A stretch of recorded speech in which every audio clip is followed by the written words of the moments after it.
Dari Mandalika, insya Allah dari sistem pengendalian banjirnya kita sudah maksimal. Harapan kami nanti pada saat pelaksanaan MotoGP tidak dicederai oleh terjadinya banjir lagi gitu. Itu insya Allah itu harapan kami seperti itu, karena sebetulnya dari upaya manusia kita sudah berusaha maksimal ya. Ini sebetulnya juga sudah mulai terbukti sejak mulai dari WSBK, kemudian pramusim kemarin, itu sebetulnya saluran pengendali banjir kami sudah berfungsi. Yang pertama pada saat kita WSBK itu masih terjadi genangan, tapi genangan itu sebetulnya bukan karena pengendali banjir, karena memang drainase yang ada di dalam sirkuit itu memang belum selesai. Nah, harapan kami pada saat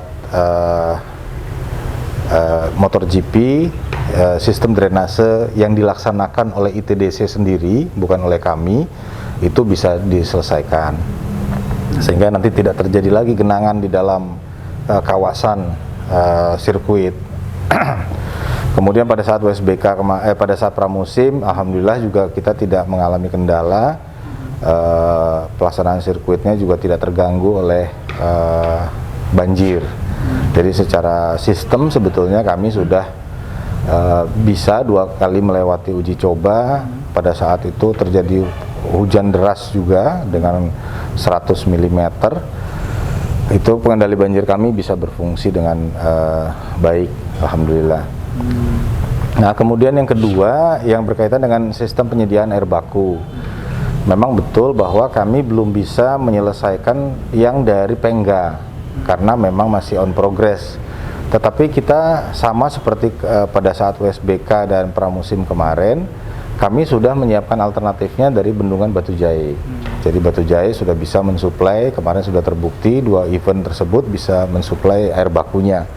Harapan kami juga pada saat MotoGP itu juga bisa, itu kami siapkan untuk suplai air bakunya.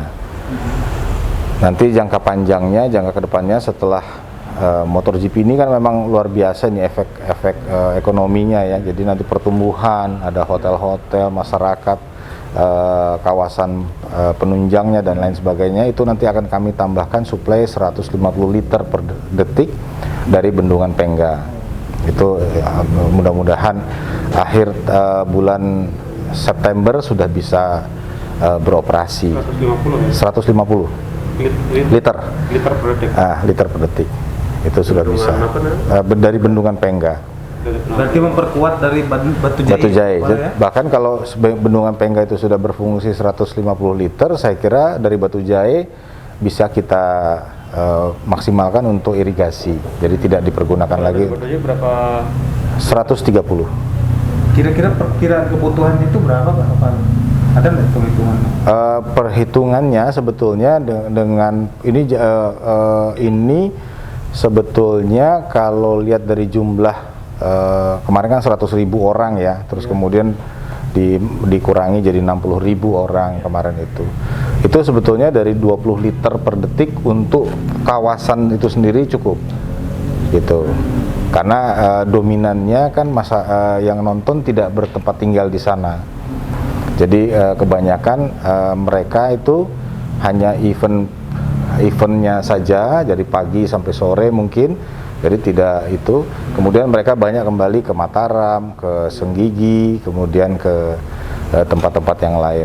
Jadi saya kira 20 liter itu memadai untuk bisa menunjang MotoGP itu. Itu yang konsumsi siapa? Maksudnya ada pengolahnya siapa Pak? ITDC atau? Pengolahnya itu dari ini Pak, kalau kami kan sebenarnya air bakunya, kemudian dikirim di transmisinya, kemudian dilanjutkan ipalnya oleh Cipta Karya, kemudian distribusinya oleh PDAM. Jadi nanti kami air baku yang kami buat dari Pengga pun nanti akan dikelola oleh PDAM. Seperti itu ya? Ya, PDAM Lombok Tengah. Ini sudah jalan ya sistem ini Pak Kepala ya? Sistem ini sudah jalan. Ya, untuk yang dari Batu Jahe. PDAM Loteng. Dari itunya Penunjak kalau tidak salah, dari Penunjak.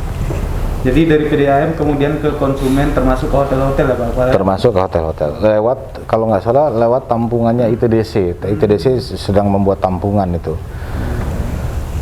Jadi menurut Pak Kepala sudah aman Mandalika? Insya Allah untuk air bakunya aman. Jadi kami dari dua aspek pengendali banjir dan air baku, kami sudah insya Allah bisa menyiapkan ini. Mudah-mudahan bisa lancar.